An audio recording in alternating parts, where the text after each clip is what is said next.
এই মুহূর্তে সবচেয়ে বিরাট বড় খবর, ডিএ মামলা লেটেস্ট আপডেট। এই মুহূর্তে বকেয়া ডিএ নিয়ে অপেক্ষার অবসান কি আগামী মাসেই ডিএ মামলার শুনানি হতে চলেছে? দেখুন আজকের এই প্রতিবেদনটি। রাজ্যের সরকারি কর্মচারীদের এবং কর্মীদের ডিএ প্রাপ্তি সংক্রান্ত মামলার ক্ষেত্রে মিলছে সুপ্রিম কোর্টের নতুন আপডেট। কলকাতার বুকে রাজ্যের যে সরকারি কর্মচারীদের একাংশের লড়াই জারি রয়েছে বকেয়া ডিএ নিয়ে, সম্প্রতি তাদের অনশন শুরু হয়েছে এবং ইতিমধ্যেই এই মামলার বেশ কয়েকটি তারিখ পড়েছে।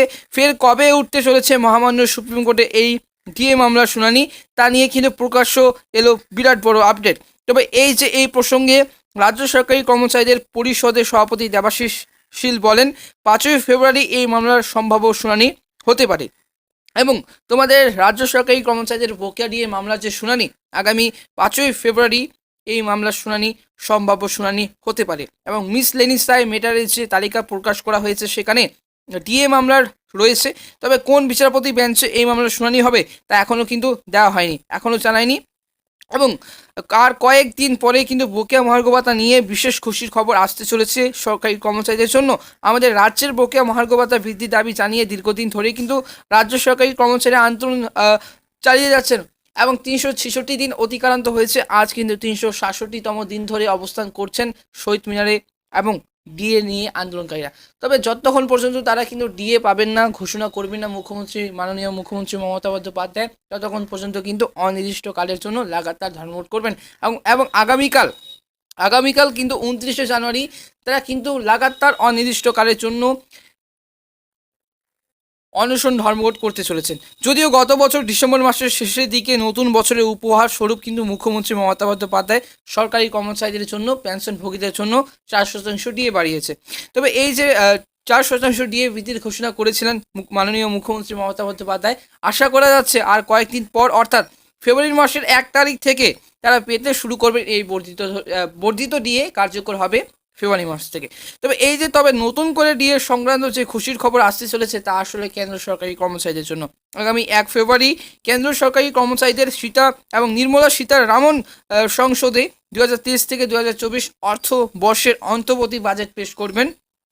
তবে বিশেষজ্ঞ ব্যক্তিরা মনে করেছেন এই বাজেটে বেশ কিছু গুরুত্বপূর্ণ অর্থনৈতিক বিষয় ঘোষণা করতে পারেন কেন্দ্র অর্থমন্ত্রী এবং বিশেষজ্ঞরা মনে করেছেন এই গুরুত্বপূর্ণ ঘোষণা গুলির মধ্য দিয়ে কিন্তু অন্যতম একটি হলো কেন্দ্র সরকারি কর্মচারীদের বকেয়া মহার্ঘ ভাতা প্রসঙ্গ। কেন্দ্রীয় বাজেটে 2023 থেকে 2024 সমস্ত কেন্দ্র সরকারি কর্মচারীদের অধীনে কর্মরত সমস্ত সরকারি কর্মচারীরা এবং পেনশনভোগীদের কিন্তু বকেয়া মহার্ঘ ভাতা বাড়তে পারে আরও 4% এবং তাদের কিন্তু আবার 50% ডিএ ঘোষণা করতে পারে কেন্দ্র সরকারি কর্মচারীদের জন্য। তবে এবার যে 50% ডিএ ঘোষণা করছে কেন্দ্র সরকার, তবে এখনও পর্যন্ত তারা কিন্তু 46% হারে মোট ডিএ পাচ্ছেন। তবে এই যে আমাদের রাজ্য সরকারি কর্মচারীদের কিন্তু 36% হারে ডিএ এখনও পর্যন্ত পিছিয়ে রয়েছে। এখনও পর্যন্ত তারা কিন্তু 10% মোট 10% হারে ডিএ পাচ্ছেন এবং এখনও পর্যন্ত তারা 6% হারে ডিএ পেতেন। গত ডিসেম্বর মাসে 4% ডিএ বাড়িয়ে কিন্তু 10% হারে ডিএ পাবেন। এখনও পর্যন্ত 36% হারে ডিএ পাবেন না রাজ্য সরকারি কর্মচারীরা। এবার কেন্দ্র সরকারের তরফ থেকে প্রতি বছর 2বার কর্মী ও পেনশনভোগীদের ডিএ দেওয়া হয়। এর মধ্যে একটি দেওয়া হয় জানুয়ারি মাসে এবং অপরটি দেওয়া হয় জুলাই মাসে। কিন্তু এখানে রাজ্য সরকারি কর্মচারীদের প্রশ্ন যে কেন্দ্র সরকার জানুয়ারি মাসে ডিএ বাড়িয়েছে এবং জুলাই মাসেও কিন্তু ডিএ বাড়িয়েছেন, পুজোর আগেও ডিএ বাড়িয়েছেন কেন্দ্র সরকারি কর্মচারীদের জন্য। এখানে প্রশ্ন যে রাজ্য সরকারি কর্মচারীদের কিন্তু ডিএ বাড়ায়নি এবং জানুয়ারি মাসে কিন্তু ডিএ বাড়িয়েছে মাত্র 6%।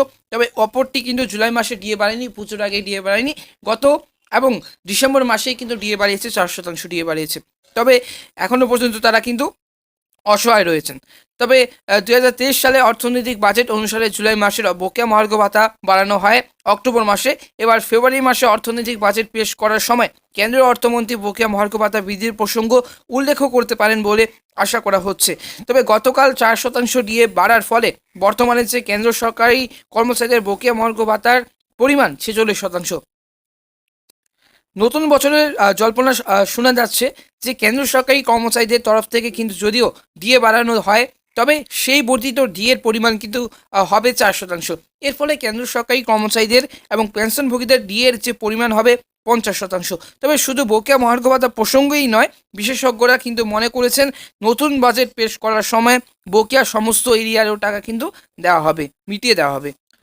যদিও সরকারের তরফ থেকে নিশ্চিতভাবে এই বকেয়া মহার্ঘ ভাতা প্রসঙ্গে এখনও কোনো বিস্তারিত তথ্য জানানো হয়নি, তবে বিশেষজ্ঞদের কথা মতো কেন্দ্র সরকারি কর্মচারীদের সত্যি যদি 4% বকেয়া মহার্ঘ ভাতা বৃদ্ধি পায়, সেক্ষেত্রে তাদের লাভবান হওয়ার সম্ভাবনা প্রবল। কারণ 50% ডিএ হলেই চালু হবে অষ্টম পে কমিশন। অষ্টম পে কমিশন গঠিত হলে কেন্দ্র সরকারি কর্মচারীদের বেতন এবং এক লাফে কিন্তু অনেকটাই বৃদ্ধি পাবে।